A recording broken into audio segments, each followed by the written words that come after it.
has inhabited Elminia area and dug his roots to establish his civilization.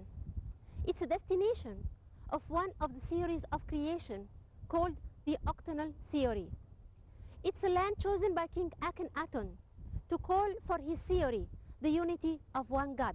The big number of monuments in Elminia shows how it has played a great and outstanding role during the Greek and Roman period.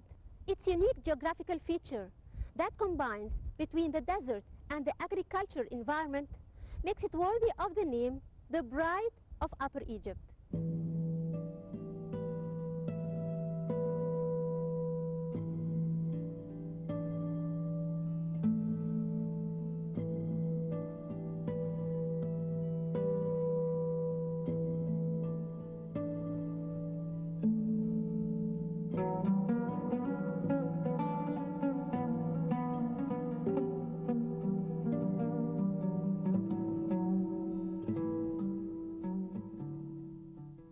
The perfect and realistic schools of art were both represented together in the rock tombs of Bani Hassan here in Elminia, one of which is the tomb of Khnum-Hotep behind me, who was the governor of the Antelope Nome during the Middle Kingdom in the reign of King Amun-Mahat II in the 12th dynasty.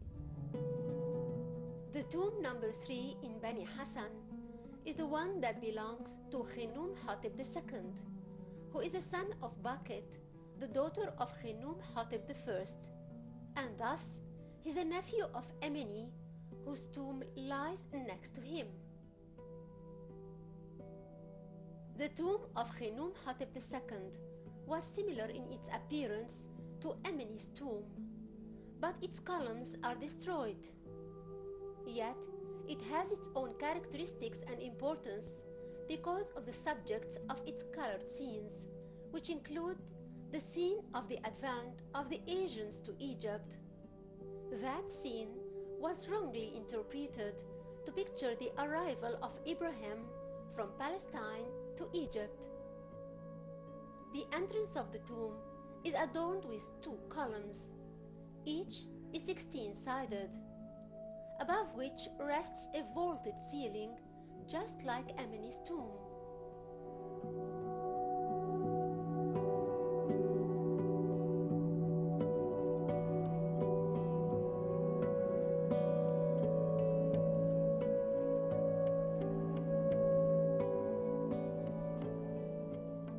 The burial chamber is square, with 4 cut-out columns, a part of which remains attached to the base. These columns were cut out in later periods to be reused in mosques and churches.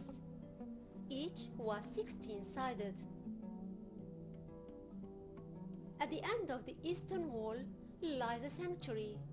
As for the burial shafts, there are 2 of them, and they lie in the southern side aisle.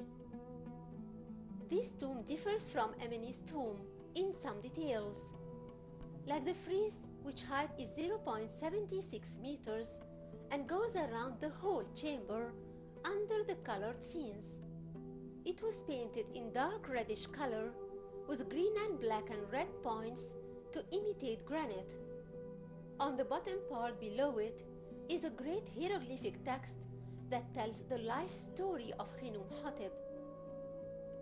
It's composed of 222 vertical lines. Describe this inscription to be the most complete and important source of our study of the relations that connected the strong provinces' rulers, who were the local governors and nobles of the 12th dynasty, and their contemporary kings. They're also our source of information about the history of the ruling family of the Ibex Nome and the intermarriages with which they succeeded in expanding their power over the 3 provinces and of ruling one of them. The lines of the text reflect the ideas that went through Khnum-Hotep's mind, believing that he and his family were like the salt of the earth in Egypt, one generation after another, a belief which was no doubt shared with every single noble person in the numerous classes of noblemen who believed that they're all the indispensable source of prosperity to their country.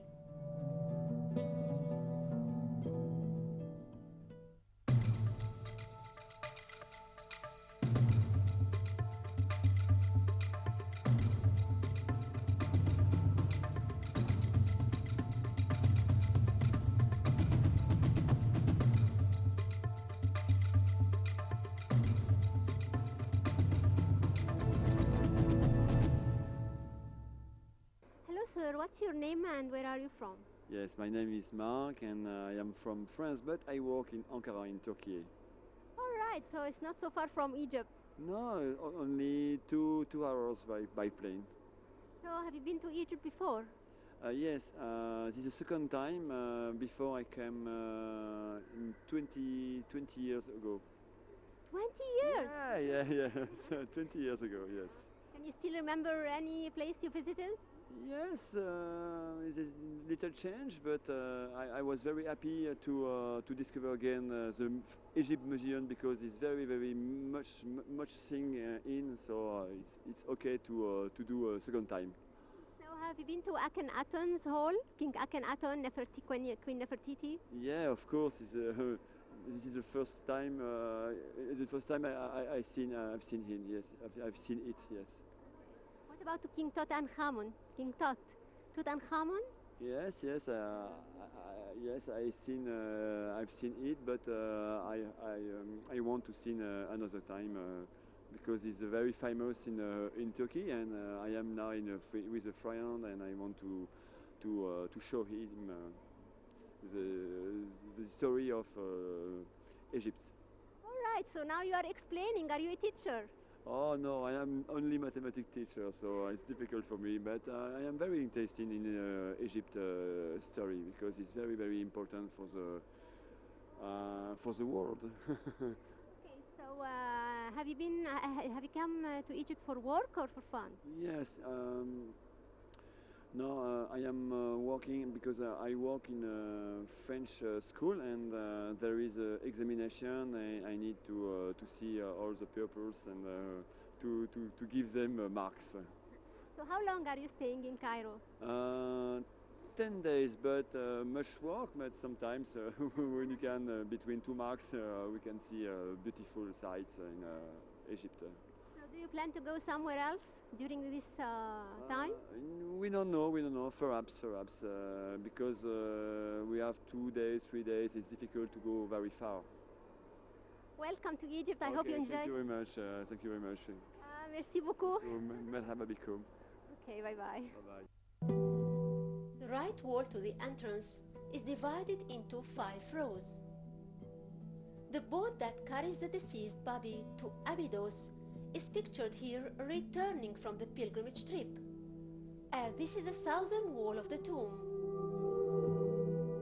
On the northern wall, it sails against the current, traveling south to Abydos, so that the body of Khnum-Hotep II can pay a visit to god Osiris, the god of the dead, and lord of Abydos. On the rest of the wall, we find rows of servants presenting in numerous types of offerings to Khnum-Hotep, who sits at the offering table receiving them. These offerings are supposed to be presented to him after death.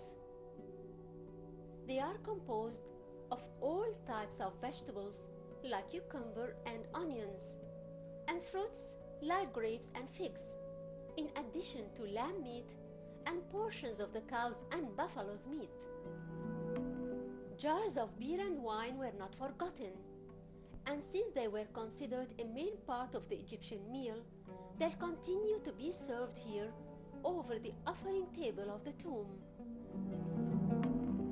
Presenting offerings was an important and sophisticated system that has got its rituals and timings with accurate details.